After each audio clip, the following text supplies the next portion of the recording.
อยู่เขตนี้มันไกลบ่ได้เด้อหมดเถื่อเราเซเว่กันมาคันเจ้าสิอยู่แท้น่ะเอาไว้หมดเมื่ออยู่น้ำอยู่พุ่นเป็นหยังเฮาก็กำกับได้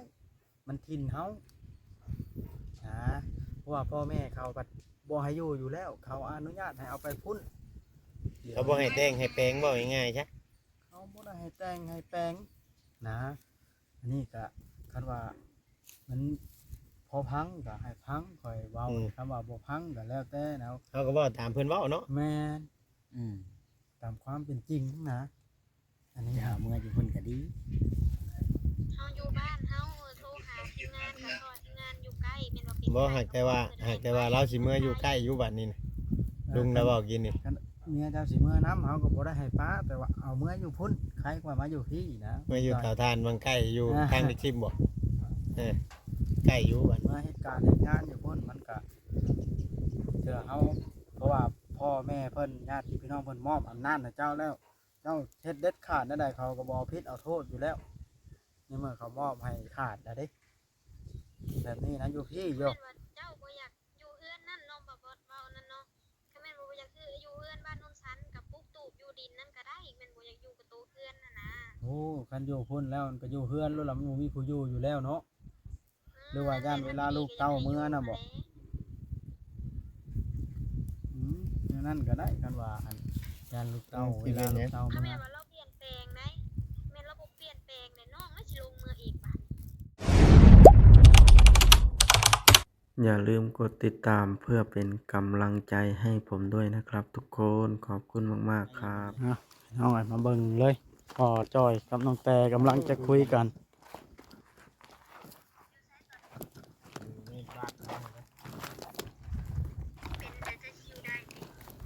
ว่า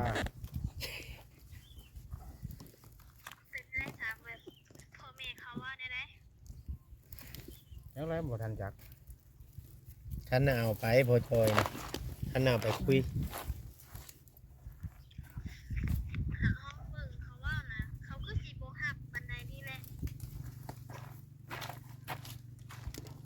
เล่งเปลี่ยนขึ้นนะจำแล้วเนาะ บ่จักคือ อ กัน ยู่กับไผตอนนี้ ทีมงานนี่แหละ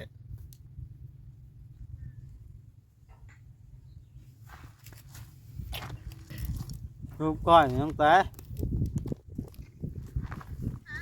อยู่กับก้อยนี่เนาะว่ารถกันบ่ บ่ได้อยู่บ่สั่นเมียเราเนี่ย บ่เราบ่ได้อยู่ เพื่อน แล้วเบิ่งพ่อเราว่านะ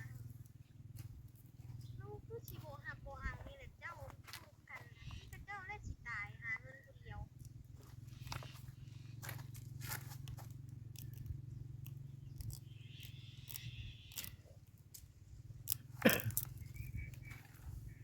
เขาคิดในผมก็บอกลูกเขาแล้วก็ถึงเทศนาครับอยู่ก็บอกว่าอยู่เนาะนี่ว่าสิปั๊บมาเพิ่งก้อนเนาะจะบอกว่า เบิ่งพ่อแม่แล้วว่าผูกขาเสือพวกเสือนี่มันบ่ได้ดอกนะพวกมันผีบ้านพวกมันนะ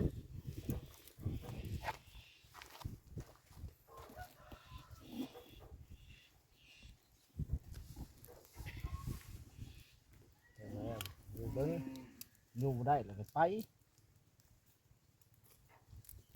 อยู่บ่ได้ดอกพ่อเอ้ยนี่ก็เจ้าเริ่มต้นใหม่ถ้าให้กว่าจะสิจบบัตรอยู่นำเรานะเฮงกับเต็กตอนนี้เราทำนี่ตอนหน้าเราสิให้กว่านี้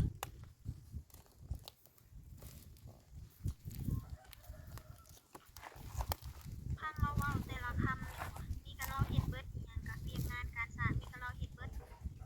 นับแต่วิชาขึ้นไปนี่ก็เราเฮ็ดเบิดเราบ่ได้เคยเว้าว่าเจ้าเฮ็ดอันนั้นเฮ็ดอันนี้เด้อ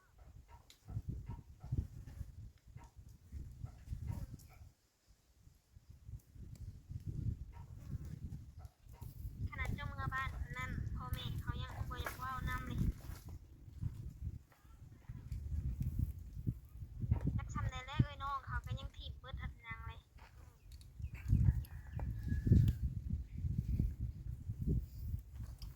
เขาจอยสิไปน้ำตะก้อยว่าสิเพราะว่าพอตู้พอตาเจ้าน่ะอยากคุยน้ำเดี๋ยวนี้ ให้พังแล้วเว้าจักก่อนจักน้อย ไปแต่เจ้าผู้เดียวเราอะ บ่ให้หมดไปน้ เจ้าเมียจะไปแล้วยันเอาใจขึ้นคือเจ้าไปเห็นเมื่อวานนี่แหละ ำเราจะมีแนวอยากเว้ากับเจ้านะเราเว้านะ เมื่อวานนี่อีหยังก็บ่เห็นใบตะดอกใบตะดินบ่เอาไปขายบ่ของพ่อนะอยู่นำกันมีแต่เจ้าแล้วสิถูกข์แม่นนะ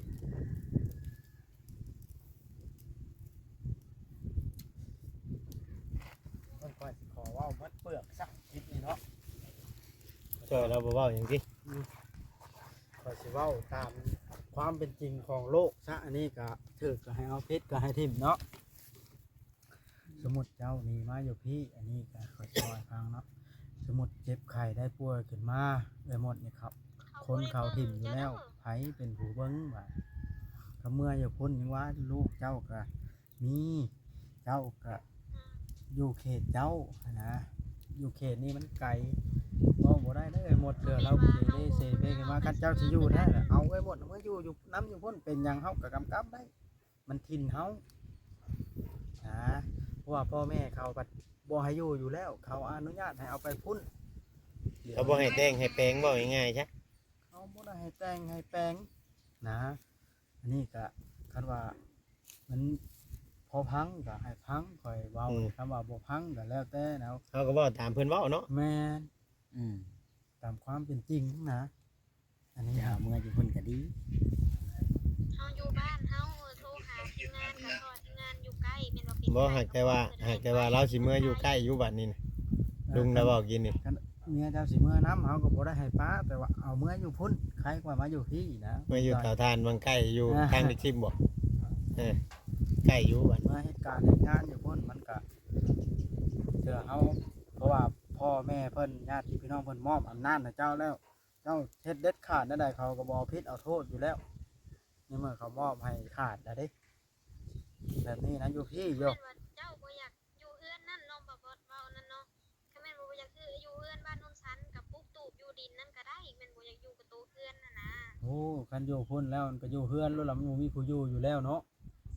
หรือว่าย่านเวลาลูกเต้าเมื่อน่ะบ่ อย่างนั้นก็ได้กันว่าอันยานลูกเต้าเวลาลูกเต้า ถ้า เมื่ แม่ อน ว่าเราเปลี่ยนแปลงได้แม่นเราบ่เปลี่ยนแปลงเนี่ยน้องแล้วสิลงมืออีกบาด ฟังพ่อจ้อยเว้านี่แล้วก็ว่าเมียเรารับเปลี่ยนรับแปลงอยู่ตั้งแต่ว่าเราก็สิลองเบิ่งนะแต่ว่าค่อยอยากให้แนะนำให้เอาเมื่ออยู่พุ่นเนาะ น้องอีว่าในนี่เราเปลี่ยนแปลงหยัง คือเจ้าคิดอะไร กินแต่เหล้าเมาไปนะคือพี่ชังนี่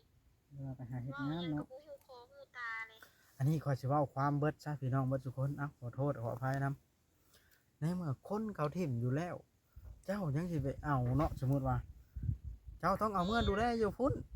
เขาถิ่มแล้วเจ้ายังสิไปเก็บเอาสมมุติว่าเจ้าต้องเก็บต้องเก็บเมื่ออยู่พุ่นเจ้าสินำมาอยู่พี่มันแห้งกระเต็กแล้วเขาจังให้พ่อเขาก็บ่ห้ามเอาละอันนะ บัดเจ้าไปอยู่โตคนเดียวบัดเจ้าเป็นไข้เป็นหนาวให้สิเบิ่งเจ้าบาด เว้าความเบิดซะสมมุติเจ็บไข้ได้ป่วยถึงขั้นช่วยตัวเองบ่ได้เนาะต้องลูกเต้าบรรจุไก่มาอันนะนี่เดี๋ยวว่าคอยจะให้เอาเมื่ออยู่พุ่นในใจคอยนะดึงเมื่อเมียนะคันว่าเรามักเจ้าแท้นะอยู่พี่นะญาติพี่น้องเขาคือเห็น ญา แล้ว ติพี่น้องเขาก็บ่เอาเลยเขาป้าเขายังเบิดเลย พุ่นคันเราเปลี่ยนแปลงคันเราห่างเฮาลีเราเปลี่ยนหาเฮาลีเก็บเงินเก็บคำช่วยกันสร้างสาบาทเฮาก็อยู่ใช้ก็ได้ดอกคันมีเงินมีคำแล้วนะ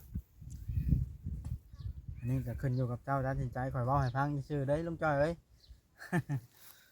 เนาะ คันว่าเจ้าตัดสินใจดีแล้วก็มีแต่ว่าปั๊บเอาเมียเจ้าก็พาเราเฮ็ดการเฮ็ดงานก็ให้เราปรับเปลี่ยนเนาะแต่นั่นแล้ว เจ้าต้องเด็ดขาดบ่ง่าย ใครเมี ๆ ย คำ มัน บอก เด้ คำบอกนี่ต้องเด็ดขาดสมมุติว่าเห็นเรากินแบบนึงกับเจ้าต้องเฮ็ดคือสิหนีรถคือสิปบปะเรานี่ทำเห็นเรากินหั้นนะทำเราบ่กินก็อยู่แล้วก็ มันก็เฮ็ดคือเก่าหาเลยบ่บ่เอ้ยกินเหล้ามาหยังมา ก้อยเว้าง่ายๆซะน้องแต่ก้อยนะเขาลบในการตัดสินใจของเราแต่ว่าแนะนำเราอย่างนี้นะเราตัดสินใจนั่นใดก็แล้วแต่บ่แม่นได้ว่ายั่วนั่นใดก็ให้เราป้านั่นใดครับป้าครอบครัวไผ เอา ครัว แบบ มัน เรื่องเก่าเรื่อง แต่เรา หลัง ตัดสินใจ บ่อยากให้เราคนคั่วมาเว้าอะนะเพราะมันผ่านไปแล้วเรายังเก็บมาเว้าคือ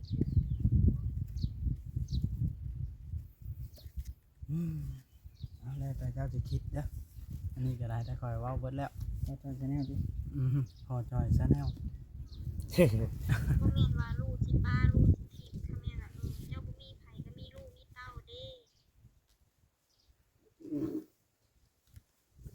ลูกเต้าเจ้าก็4-5คนเลย ยังไง ขอบตาบานกระจุดลงไผ โอ้ยที่ว่าสัตว์มาจากเฮานะ เตรียมลี่แล้ว เตรียมเล่นนะ ไผเจ้าหันหลังไทยตาบ่แตกเนาะเอานั่นติ เอาไปเลี้ยงนี่มาเจ้า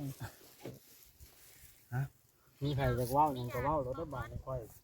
ให้อันนั้นให้น้องแต่ล้มก็พอแล้ว ดมกระเพาะเจ้าโดดนั่งไง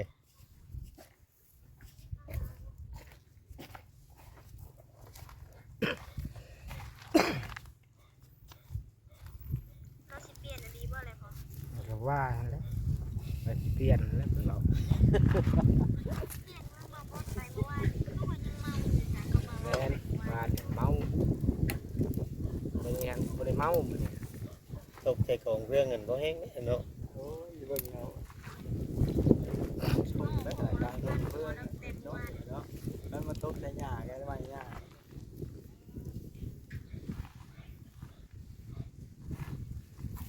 เฮาน่ะสิว่าตรงๆเลยนะเฮาบ่อยากให้เจ้าเอาก็เอามา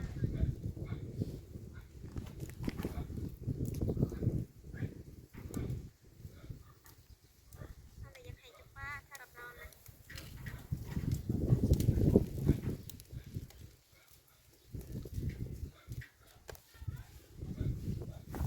มื้อนี้เราไปไสกันมื้อนี้ อยู่ในเรือนนี่แหละ เจ้าอยู่ไสตอนนี้ โอ้ครับ นอนไปเมื่อคืนนี้ นอนอยู่เรือนพุ่นแหละเรือนเอื้อยแล้วเนาะ ว่ากันนี่ช้าจอยเขาเบิ่งเจ้านี่คือสิเจ้าก็หักแพงเมียเจ้านะเจ้าก็บอกลูกเจ้าไปโลดว่าพ่อน่ะสิให้โอกาสบอกเขาลองเบิ่งแต่เป็นเทื่อชุดท้ายเจ้าก็เว้าโลดมันแบบว่าคือต้องแต่เว้านี่เป็นการคัดใจเจ้าโพดได้บางเทื่อนะเขาเบิ่งเจ้าแล้วเจ้าหักแพงเขา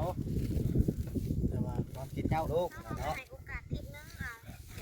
แม่นให้เราเปลี่ยนเราแปลงนะ ให้เราปรับปรุงแนวเห็นทิศนึง คือน้องแต่เจ้าก็เว้าบักแม่หลายกับอีคนพ่อเจ้าได้น้องแต่เจ้าทุ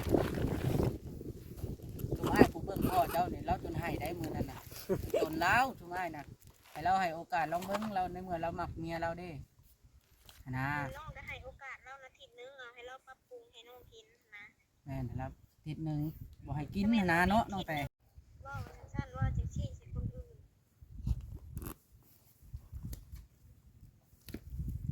นี่กับเจ้านะไปหาพ่อแล้วเดี๋ยวดูว่าพ่อเรามีแนวชีว้าวนะได้บอก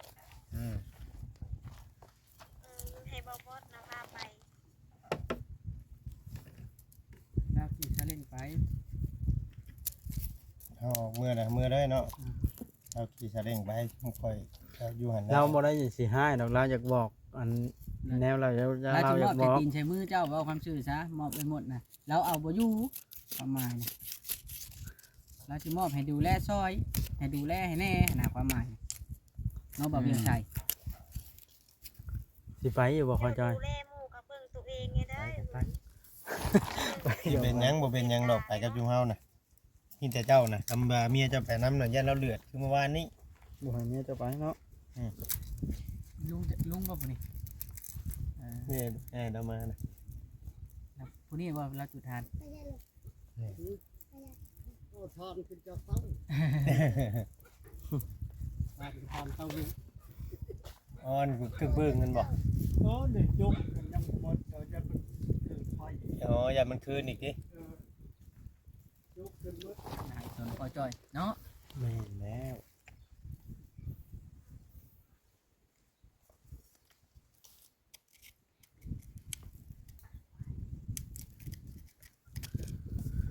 ตั้งแต่ว่างแล้วบ่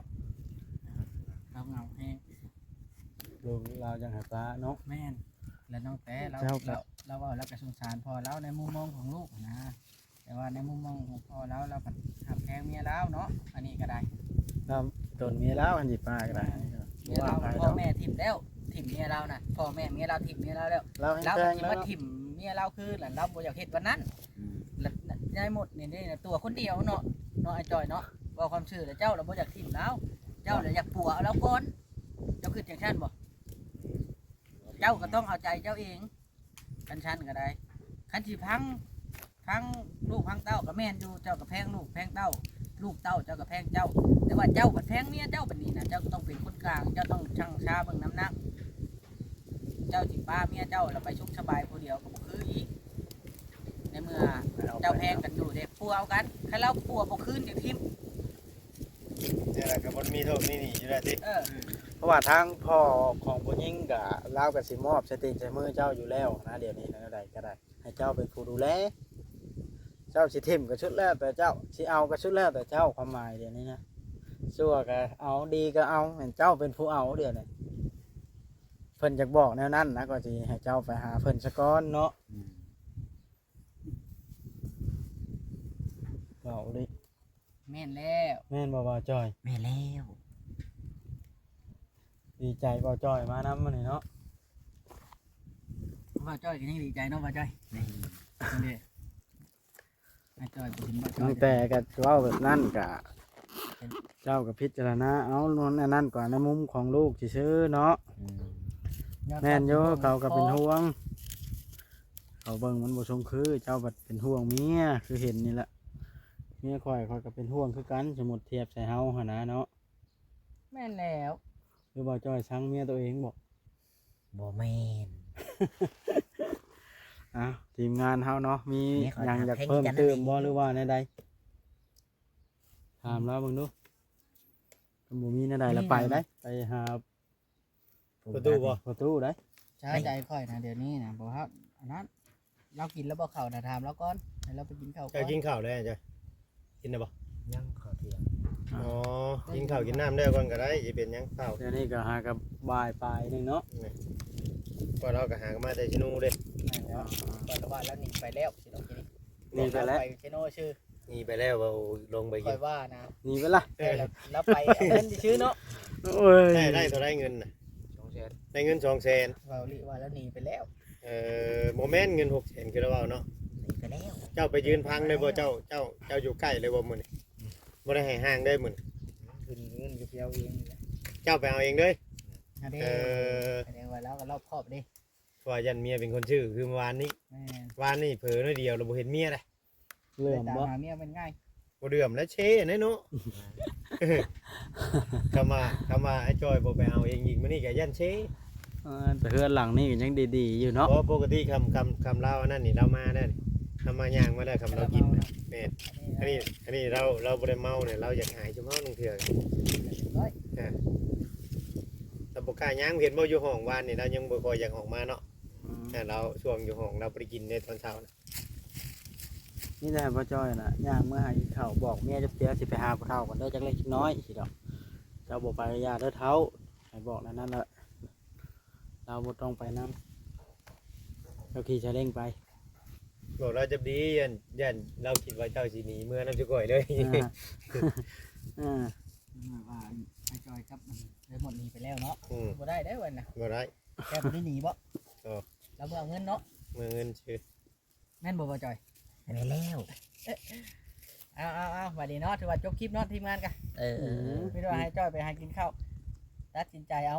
ค่อยช้าใจค่อยบ่อยากให้เจ้าป้ากันทีมกันต้องมีแต่ว่าคนเมาน่ะคนติดเหล้าติดยาน่ะเปรียบคือคนเจ็บคนโชว์เพิ่นว่าน่ะคันปัวดีก็ดีคันเอาปัวได้ มีบ่ยาแนวปัวเบื่อเหล้าก็ได้ ยังไงบ่จัก ชอบ ไม่ยัง หา ก็ ได้ เขาว่าเมื่อวานนี่เอียนบ่ยังเดือดเอียนบ่ น้ำเอียน หางเอียนดองเหล้า แห้งเมาไปติ๊ก บ่ได้หางเอียนดองเหล้า เช่นเฮาเบื่อได้เขาว่า ใช่กินทุกเช้าละโบกข่อยเคยได้กินแล้วเป็นเหล้าใช่คิดเดียดเหล้าแห้งบ่า อยา เนี่ย กห่างด้วยเขาว่าเนาะ อ่า ได้ยินเขาเว้าหั่นนะจ้อย แล้วหากรถเหลียวเห็นเหล้าคันอันบองหางเอียนกินฮอตเจ็ดเช้าแล้วมันเบื่อคักเจ็ดหางตัดลงนะ เด็ดทาง อ่า มื้อเช้านี่ไผเป็นคนคิดแบบว่าชวนกันไปเอาเงินซีโนนี่